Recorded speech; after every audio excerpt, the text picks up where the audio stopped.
রোজাদারের জন্য আরেকটা পুরস্কার হলো কিয়ামতের ময়দানে আল্লাহ পাক রব্বুল আলামিন রোজাদার বান্দাদেরকে পানি পান করার সুযোগ দান করবেন। নবীজি বলেন আল্লাহু তাআলা হাদিসে কুদসির মধ্যে আল্লাহ পাক বলেন আসসিয়ামু লি, রোজা আমি আল্লাহ পাকের জন্য, ওয়া আনা আজসিবি, আমি আল্লাহ পাক নিজেই এর প্রতিদান দান করব। সুবহানাল্লাহ। অন্য বর্ণনা নবীজি বলেন, আল্লাহ পাক বলেন রোজা আমি আল্লাহর জন্য কুল্লু আমাল ইবনি আদম লাহু, প্রত্যেকটা বনি আদমের আমল, প্রত্যেকটা মানুষের ভালো কাজ, লাহু বান্দার জন্য, আসসিয়ামু কিন্তু রোজা এটা বান্দার জন্য নয়, লি আমি আল্লাহ পাকের জন্য, ওয়া আনা আজজি বিহি আমি আল্লাহ পাক স্বহস্তে এর পুরস্কার দান করব। সুবহানাল্লাহ।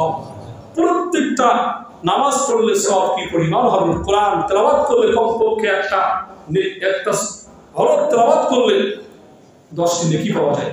কিন্তু রোজার ক্ষেত্রে বান্দা রোজা রেখে কি পরিমাণ সওয়াব প্রাপ্ত হবে, আল্লাহ কি দিবেন, কোন হাদিসের মধ্যে কোরআনের কোথাও আল্লাহ পাক জানিয়ে দেননি। আল্লাহ পাক কি দিবেন ওটা অগণিত, অসংখ্য এবং বেহিসাব বেশুমার দিয়ে দিবেন। সুবহানাল্লাহ।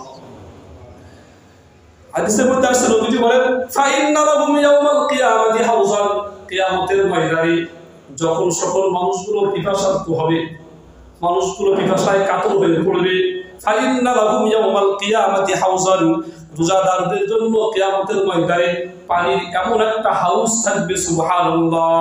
লাম ইয়ারিদ মা ইয়ারিদুহু গায়রুস সাইমি, যেই হাউজের মধ্যে রোজাদার ছাড়া কেউ আগমন করতে পারবে না। সুবহানাল্লাহ।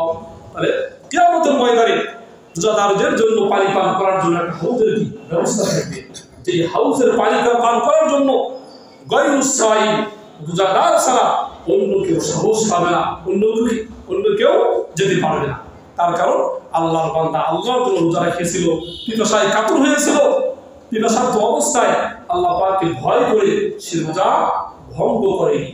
এই জন্য কি তাদের জন্য কি বৈশিষ্ট্য, জান্নাতের মধ্যে কি থাকবে, কিয়ামতের ময়দানে হাউস থাকবে একটা, ওই হাউসের মধ্যে রোজাদার ছাড়া কেউ কি আগমন করতে পারবে না।